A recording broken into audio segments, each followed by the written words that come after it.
अगर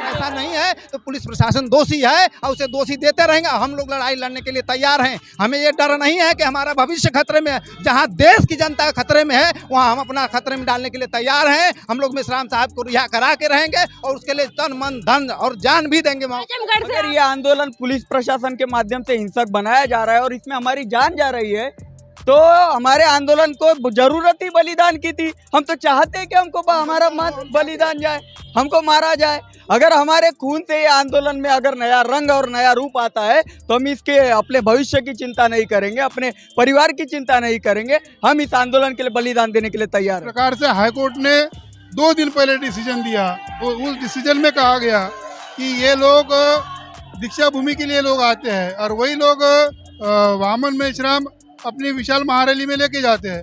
मगर हमने देखा है कि पूरे देश से लोग आए हुए हैं। ये बाबा साहब के अनुयायी हैं, ये कोई अंधभक्त नहीं है। बहुजन क्रांति मोर्चा और भारत मुक्ति मोर्चा की विशाल महारैली थी और संगठन के द्वारा 1 महीने पहले पुलिस प्रशासन को अनुमति मांगी और अनुमति मांगने के पहले सारी बातें क्लियर किया और यहाँ पर एक विशाल महारैली होगी। ये पूरे देश से लोग आएंगे, ये संगठन को जानकारी है और संगठन की जानकारी आईबी भी लेती है। मगर जिस प्रकार से हाईकोर्ट ने 2 दिन पहले डिसीजन दिया और उस डिसीजन में कहा गया कि ये लोग दीक्षा भूमि के लिए लोग आते हैं और वही लोग वामन मेश्राम अपनी विशाल महारैली में लेके जाते हैं। मगर हमने देखा है कि पूरे देश से लोग आए हुए हैं। ये बाबा साहब के अनुयायी हैं, ये कोई अंधभक्त नहीं है।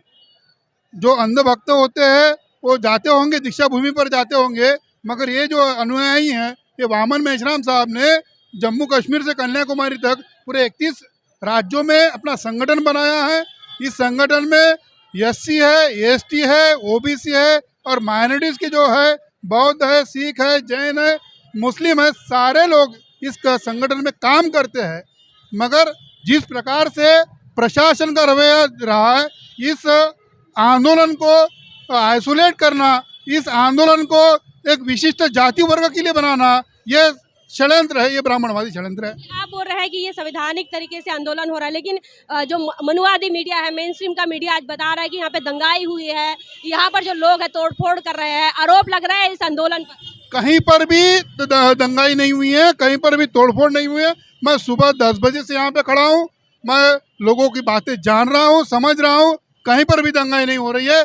पुलिस के द्वारा जिस गाड़ी में बिठाया जा रहा है, चुपचाप से कार्यकर्ता पुलिस को भी सहयोग कर रहा है, क्योंकि पुलिस भी हमारी है। मगर उसको जो नियंत्रित करने वाली जो है आरएसएस की सरकार है और आरएसएस का मीडिया है।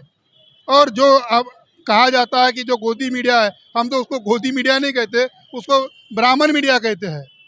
देखिए, ये मीडिया की तरफ से जो है इस प्रोटेस्ट को बदनाम करने की भी कोशिश हो रही है।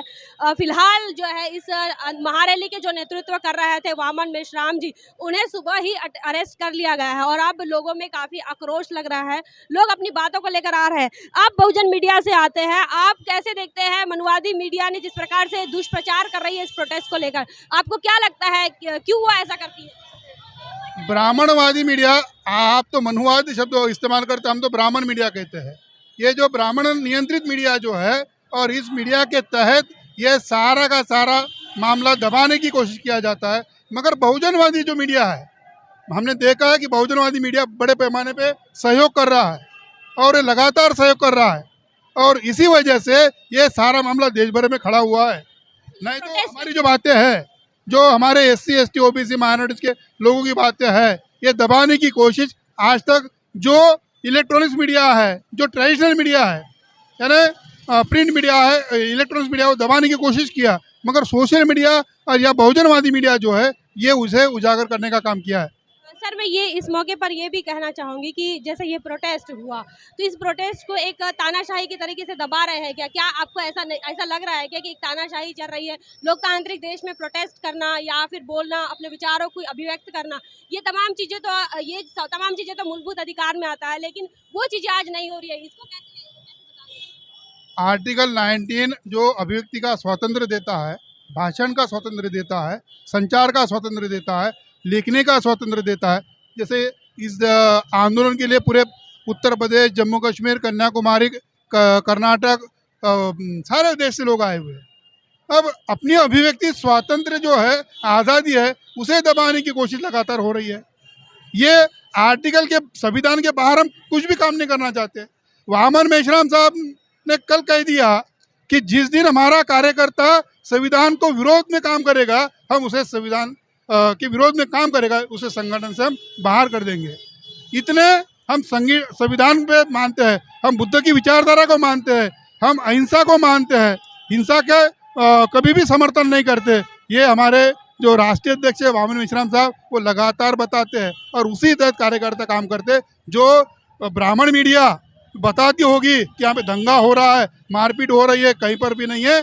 मैंने हमारे कैमरे में भी हमने सारा कैद किया है, ये सारी कहीं पर भी नहीं दिखाई देता है। आखिर पुलिस भी, मैंने जो पहले कहा, पुलिस को भी सहयोग करना हमारा काम है, क्योंकि वो संविधान के तहत है। भले ही आरएसएस की सरकार उसे नियंत्रित करती हो। देखिए यहाँ पर जो हमारे साथ है एमएनटीवी के सह संचालक राणे जी, और उनसे हम बातचीत कर रहे थे। उन्होंने जो विश्लेषण किया है, उन्होंने जो बात बताई है, वो जो है बहुजन समाज को सोचना पड़ेगा कि आप जिसे अपना मीडिया मानते हैं, जिस टीवी को लेकर आप लगातार उस टीवी के सामने बैठते हैं, वो आपकी बात नहीं करता, और आपका ही अगर महारैली हो, आपका ही प्रोटेस्ट हो, तो उसे गलत तरीके से रिप्रेजेंट करता है। अब देखिए मेरे पीछे ये जो लोग हैं, वो लगातार बस में भरते हुए देख रहे हैं। आप ये देखिए, बस में जगह नहीं है लेकिन भरा जा रहा है। महिलाएं भी यहाँ पर है शायद, और पुरुष भी है, और भी लोग हैं। ये कहाँ कहाँ लेकर जा रहे हैं, कुछ समझ में नहीं आ रहा। कहाँ लेकर जा रहे हैं आपको? स्टेशन लेके जा रहे हैं मैडम। प्राइवेट बस में क्यों जा रहे हैं आप? प्राइवेट बस में क्यों लेके जा रहे हैं?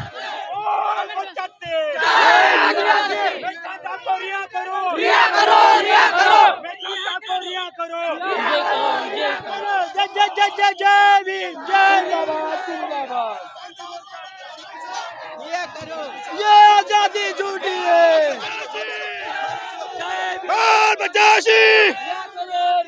मेश्राम साहब आगे बढ़ो, हम तुम्हारे साथ हैं। मेश्राम साहब आगे बढ़ो, हम तुम्हारे साथ हैं। और 85 क्या मांगे आपकी? जी, हमारी यही मांग है कि मान्यवर वामन मेश्राम साहब जो है बहुजन क्रांति मोर्चा के राष्ट्रीय संयोजक, उनको पुलिस ने हिरासत में ले लिया है। हमारी इतनी दरख्वास्त है कि उनको पुलिस हिरासत से रिहा किया जाए। आप असंवैधानिक काम कर रहे थे जो आपको अरेस्ट कर दिया। हम संवैधानिक तरीके से ही हम इस रैली में आए थे मैडम, लेकिन इस नागपुर की पुलिस प्रशासन को आगे करके इस केंद्र सरकार और राज्य सरकार द्वारा ये प्रेशर डाला गया है, और यहाँ की जो मूल निवासी जनता है, मतलब SC ST OBC और उसमें से सिख, बुद्धिस्ट, जैन, ये सारे लोग यहाँ पर आए हैं।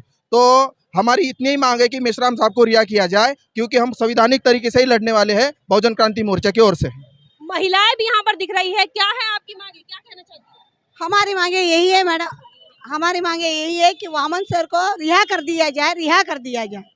और भी क्या बताएंगे? युवा आपके साथ, अगर आपको अरेस्टिंग होती है तो आपका भविष्य खतरे में आ सकता है, बावजूद आप इस प्रोटेस्ट में है, क्या बताएंगे? ऐसे भी हमारा भविष्य खतरे में है। हमें नहीं लगता कि हमारा भविष्य बना हुआ है, तो हम बाहर रह के अपना भविष्य खतरे में डालने से अच्छा अंदर जाके अपना भविष्य खतरे में डालना चाहते हैं। और आज तक का हमारा अगर संगठन का इतिहास देखते हैं, तो संगठन के इतिहास में कभी हमने हिंसक तरीका अपनाया नहीं। संवैधानिक तौर पे ये सारे आंदोलन किए हैं, और ये भी आंदोलन संवैधानिक तौर पे ही हम करना चाहते थे, लेकिन प्रशासन ने पुलिस को आगे करके इस आंदोलन को हिंसक बनाने की कोशिश की। आपको आपके आंदोलन करने से आपको क्यों रोका गया, क्या बताएंगे? अब वो तो हम बता नहीं सकते, लेकिन हमें ऐसा लगता है कि हम जानेगा ना कि हम वो क्यों रोकना चाहता है। कहाँ से आए? मैं तो आजमगढ़ जिले से, यूपी का रहने वाला हूँ। हम लोग यहाँ संवैधानिक रूप से आए। यहाँ पर किसी प्रकार का हमारा रिकॉर्ड है कि हम लोगों ने आज तक जो भी आंदोलन किए हैं शांतिपूर्ण रूप से किया है, लेकिन यहाँ आने के बाद अगर मेश्राम साहब को गिरफ्तारी होती है तो पुलिस प्रशासन को ये देना चाहिए कि आपने क्या संवैधानिक किया है, उसको पूरे रूप से सामने रखना चाहिए। उसके बाद गिरफ्तारी होती है तो हम लोगों का, अगर दोषी है, हम लोगों को सजा मिलनी चाहिए। लेकिन अगर ऐसा नहीं है तो पुलिस प्रशासन दोषी है और उसे दोषी देते रहेंगे। हम लोग लड़ाई लड़ने के लिए तैयार हैं।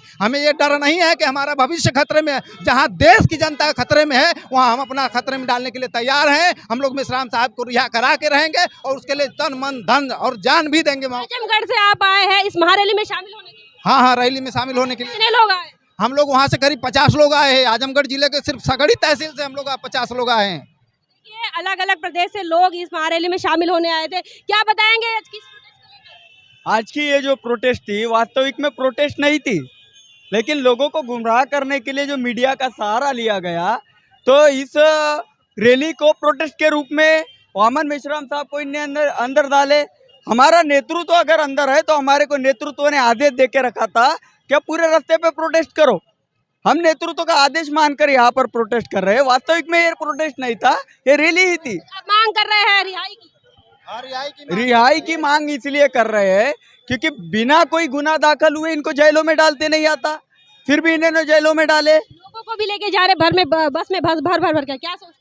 पुलिस प्रशासन की तो औकात हमें पता चल गई कि इनके पास में जो डग्गे थे वो खत्म हो चुके हैं, तो इन्हें प्राइवेट बस लाए हमें भरने के लिए। अभी देखिए हमारे कई सारे लोग ऑन द वे है, जब तक ये इनकी प्राइवेट बसेस भी खत्म हो जाती है तब पुलिस वालों को हमको गोद में ले जाना पड़ेगा। तो इनकी औकात हमें पता चल चुकी है। तो ये पुलिस प्रशासन हमको मालूम है कितनी औकात में जीता है, इसलिए बोल रहे हैं। कहाँ से आए आप? हाँ, कहाँ से आए? हम यहाँ के बाजू वाले पूर्व विदर्भ का जो जिला है भंडारा, उसका एक छोटा सा गांव है सिहोरा, वहां से 130 गाड़ियां भरकर हमने लाए हैं।